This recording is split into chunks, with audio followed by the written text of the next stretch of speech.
कोई भी प्लेयर हो, वो जब भी इस टीम का हिस्सा बनता है उसकी एक अप्रोच चेंज हो जाती है। इस अप्रोच की तब्दीली क्या हमें इंतजार करना पड़ेगा? टीम पाकिस्तान ऑस्ट्रेलिया जाए, मैथ्यू हेडन ज्वाइन इन करें और एकदम से वो जादू की छड़ी घुमाएं और अप्रोच चेंज हो जाए टीम की? वैलिड पॉइंट है सवेरा।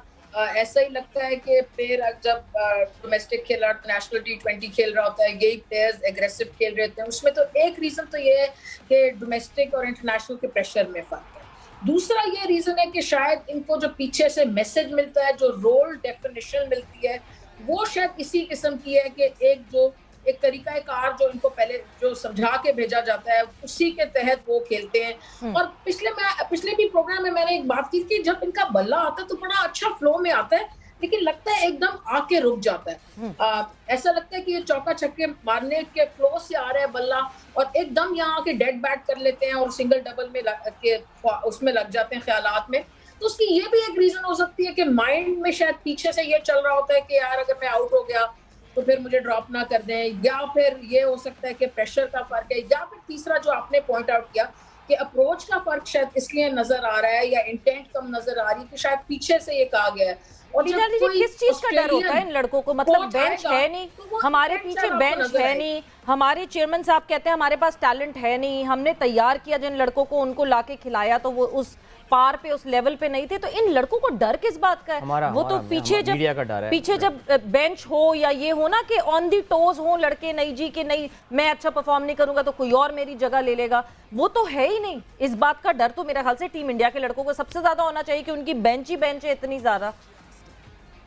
हाँ बिल्कुल है तो सही, लेकिन देखिए आपको पाकिस्तान की हिस्ट्री अगर देखें ना तो होता तो यही है कि एक चीज होती है, प्लेयर जो है एबेस में गिर जाता है और फिर नजर ही नहीं आता सालों तक।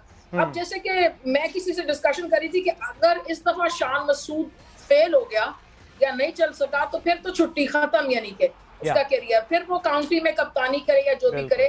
तो चाहे प्लेयर, आप बिल्कुल सही कह रही है कि बेंच है नहीं, बैकअप है नहीं, लेकिन कोई ना कोई रिप्लेसमेंट जरूर तैयार होती है। तो अब ये इस चेयरमैन साहब की आपने बात की तो मुझे इतना पता है सवेरा कि he is a really nice guy, दिल से पाकिस्तान क्रिकेट की बेहतरी चाहते हैं, विजन कितना अच्छा है।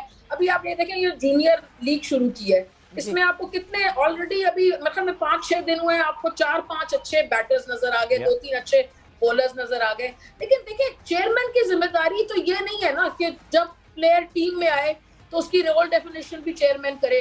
तो चेयरमैन का तो काम है जो अपनी बाकी चीजें चलाना, वो तो वो जबरदस्त चला रहे हैं। देखें पाकिस्तान में क्रिकेट आ रही है, पैसे बढ़ गए हैं प्लेयर्स के, इज्जत बढ़ गई है, कप्तान को पावर ज्यादा मिल गई है, ये औरतों की लीग शुरू होने वाली है।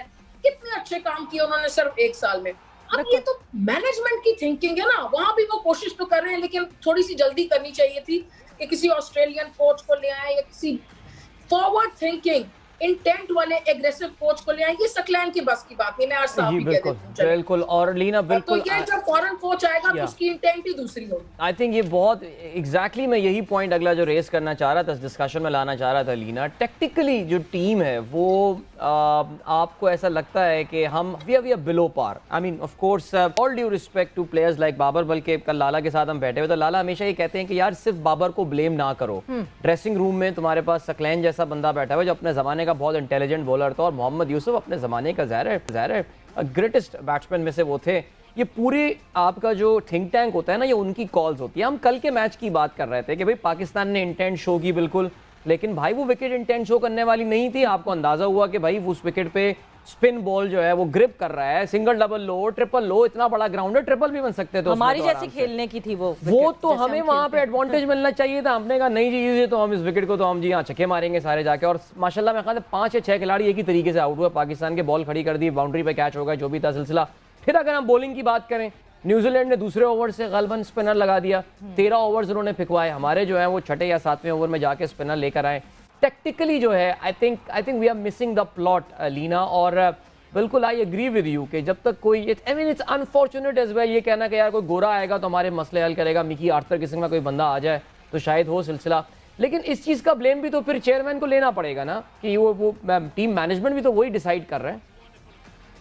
बिल्कुल हाँ, चेयरमैन को इसका थोड़ा सा तो ये है कि यही मैं कह रही हूँ कि अगर पहले कोई फॉरेन कोच आ जाता, और मुझे पता है कि उनके दिल में ये बात है काफी दिनों से, लेकिन बीच में ये हुआ ना कि फिर सर क्लैन ने एक आधी सीरीज अच्छी खिलवा दी, फिर उसने कहा मैं जा रहा हूँ, फिर वो नोटिस पीरियड और ये सारी चीजें टेक्निकली जो होती हैं। और जहाँ कप्तान की आपने बात की ना, कप्तानी की थोड़ी सी कमजोरी है। अब आप देख रहे हैं कि हमारा ऐसा माइंडसेट होता है कि 7वें ओवर में हमने लाना है शादाब को, जब पावर प्ले खत्म हो जाएगा।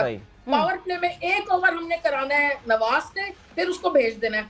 अब हमने ये नहीं कल जज किया कि ब्रेसवेल जो है कोई इतना शानदार स्पिनर नहीं है, उसकी कोई ऐसे रिकॉर्ड्स नहीं है, कोई दुनिया के ग्रेटेस्ट स्पिनर्स में से नहीं है, लेकिन विलियमसन जरूर से शानदार कप्तान है।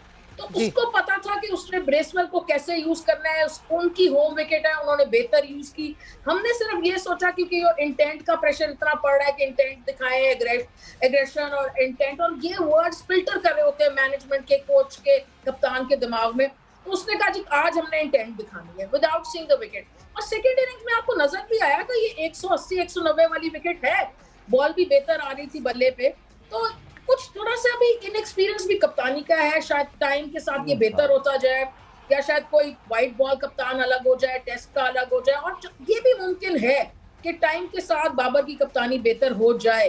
लेकिन जरूरी है कि एक जो है आपका फॉरेन कोच है जिसके साथ कोलैबोरेशन में कप्तान मिलकर काम करे, क्योंकि कप्तान में अपनी इतनी सलाहियत नहीं है कि वो 100% डिसीजंस खुद ले ले।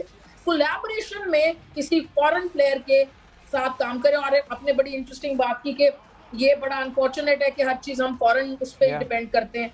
तो ये तो आपको पता है कि खाली क्रिकेट नहीं, हर जगह ही फॉरेन पर डिपेंड करते हैं। बिल्कुल, और मतलब हम जो है बात ही यही करते हैं कि फॉरेन कोच लाना चाहिए, और फॉरेन कोच शायद, मेरा ख्याल से शायद फॉरेन कोच उस तरह अप्लाई करवा देता है इन प्लेयर्स से। वरना तो जो हमें इस वक्त माहौल दिख रहा है, वो हम बाबर की भी आप बात करी, 3 साल हो गए हैं बाबर को, मगर मैं इसलिए बाबर को ब्लेम नहीं करती कि जिस तरह हैपोजिटली चीज़ें चेंज हुई। एक जी अच्छा खिलाड़ी जो है टीम में उसको बना दो कप्तान, जो कि इतना एक्सपीरियंस कभी कैप्टनसी का लेकर नहीं आया, क्योंकि एक जो स्टेबल कैप्टन था उसको हटाना था, इसलिए जी बाबर को बना दो, तीनों फॉर्मेट का कप्तान बना दो। सो बाबर के ऊपर भी एकदम से जिम्मेदारियां सारी डाल दी गई।